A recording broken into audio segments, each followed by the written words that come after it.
Good evening guys, welcome to my channel. Today I am going to discuss with you the Snapdragon ranking list. In my previous two videos, I have shared you with the processor rankings, total entire processor ranking, as well as one video, my last video was of MediaTek processors ranking. Today I am going to analyze the Snapdragon processor ranking, and that list I am sharing it with you. This is quite interesting video. Many of the users, mobile smartphone users, are Snapdragon savvy. And this video is going to prove to be a best video, especially for the users who are recently going to buy either a new smartphone or they can analyze with their present smartphone. And guys, if you are coming to my channel for the first time, please do subscribe my channel and press the bell icon. Let's start.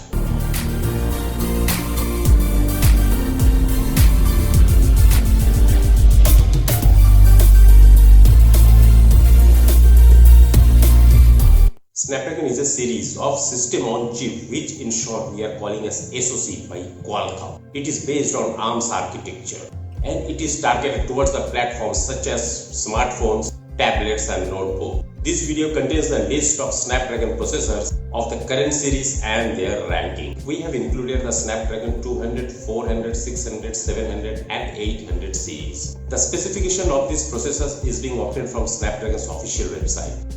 But the methods for rankings and testings of the processor is developed by us.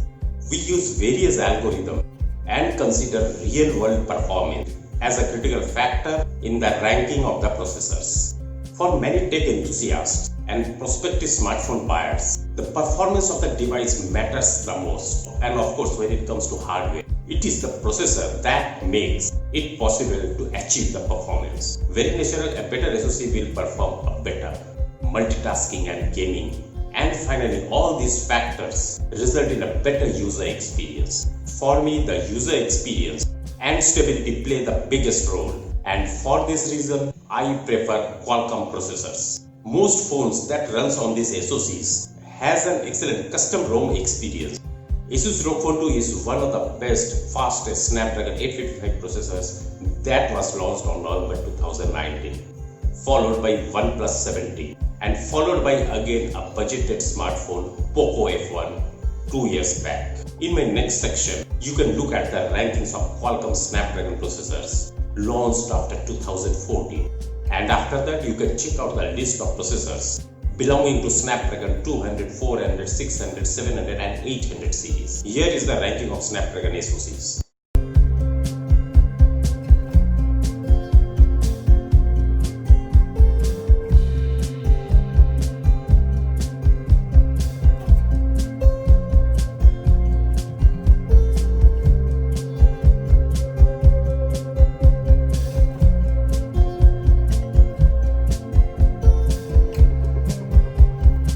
Here is the graph that you are seeing in tabular form, that the images, that the rankings you have seen in my previous slide.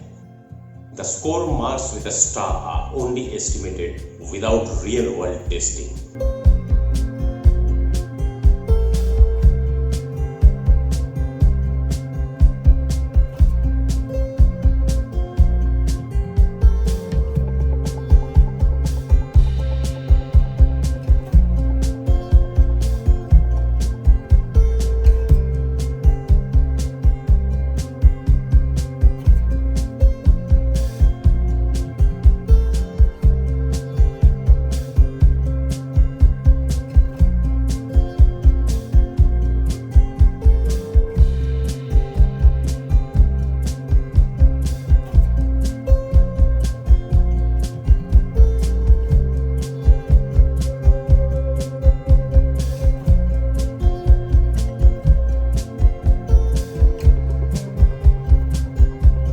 Now the question is how to make use of the data.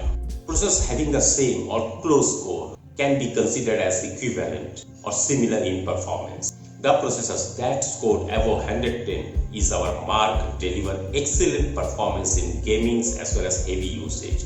Selecting a phone with a processor from this category is highly recommended for best user experience. In this category, Great performance is general use as well as gaming. If you are buying a mid-range phone, then you should target this range. In this range, performance is just above average, but you are unlikely to observe any lags or any other significant issues. But some older chips like Snapdragon 810 having poor thermal performance might also fall into this category. If you have a low budget, try to get a phone that fits in this category. The general performance of these chips is below average, but it is acceptable in the lower end phones. These can suffer from occasional lags as well as throttling issues. The performance of these chips is below par and should be avoided unless you are buying an extremely cheap phone with a budget lower than $100. The 800 series first appeared in the market in 2013. This series offers the best performance among all Qualcomm processors, and this series is mostly used by flagship devices. These can be found on LG V series, Samsung Galaxy S series, Xiaomi Mi series, OnePlus devices, etc. Any new feature or technology developed by Qualcomm is usually first implemented in the 800 series and later it comes to the other series. For example, the first Qualcomm processors with 14nm FinFET was Snapdragon 820, which was launched in the last quarter of 2015. In the second quarter of 2016, Qualcomm brought this technology on 600 series with the Snapdragon 625. Then finally in 2017, Qualcomm launched HD450 with 14nm FinFET fabrication. To get the best performance and user experience, get a phone with the latest generation 800 series of processors. The Snapdragon 800, 801, 805 and 808 were excellent processors of their time. However, the Snapdragon 810 suffered from throttling and it was unarguably the worst processor of 800 series. With Snapdragon 820, Qualcomm came back in the game strongly and introduced Cryo cores for the first time. They further optimized the chip with the introduction of 821. The first Snapdragon processor manufactured with 10nm process was Snapdragon 835, and with this we saw a major performance boost. 835 uses Cryo 280 cores, which are actually semi-custom Cortex A73 and Cortex A53 cores. Snapdragon 845 took the performance to even great heights. They further optimized the 10nm technology and used the Cryo 385 cores, which consist of semi-custom ARM Cortex A75 and Cortex A55 cores. Now we are waiting for the upcoming Snapdragon 860, which is built on 6nm technology. In 2018, Qualcomm announced a new series and the Snapdragon 710 was its first member.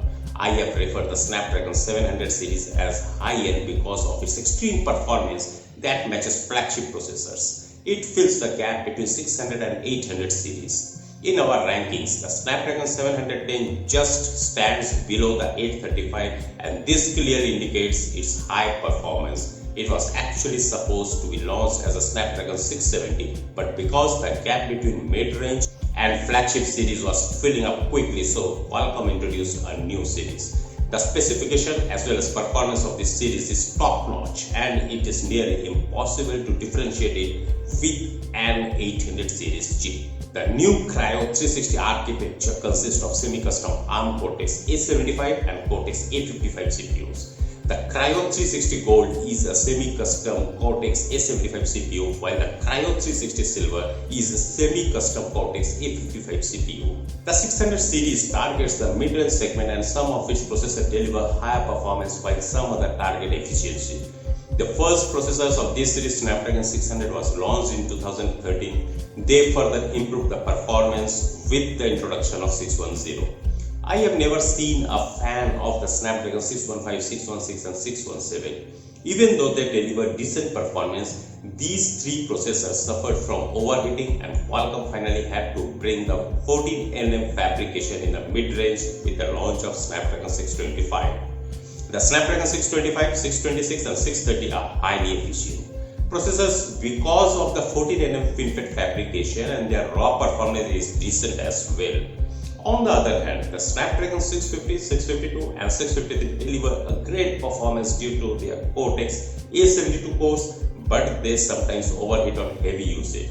Snapdragon 650 and 652 first appeared as Snapdragon 618 and 620, but because of their superior performance, Qualcomm renamed it. The Snapdragon 660 and 636 were the first processors in 600 series to use Qualcomm's Kryo cores.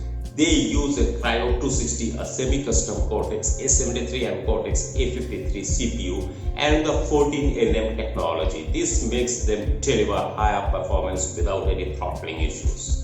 The Snapdragon 400 series is for low-end phones, but it is good enough to deliver a lag-free experience. The first processor from this series was launched in 2013.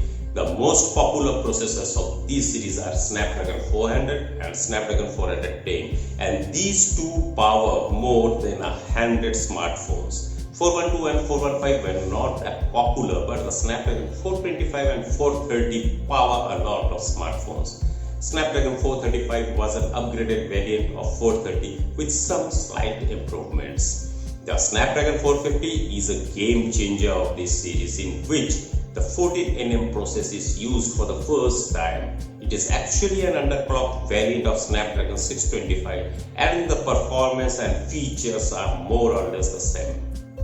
The Snapdragon 200 is an entry-level series for the basic smartphone users. Their performance is subpar, but they are a good choice for the basic entry-level phones. So ladies and gentlemen, this was all about the Snapdragon processors, the pros, the cons, the insights, the inside story and everything. You might have well aware and have educated yourself with this video. How can you go for a market, or how can you compare which Snapdragon processor is best for your smartphone? And ladies and gentlemen, if you like this video, please comment me in the comment section, and likes and shares are very much expected from you. And don't forget to subscribe my channel and press the bell icon such that whatever the latest leaked information I am revealing through my YouTube channel will get updated to you at the earliest. Stay safe, stay at home, stay tuned. This is Subin, sign off.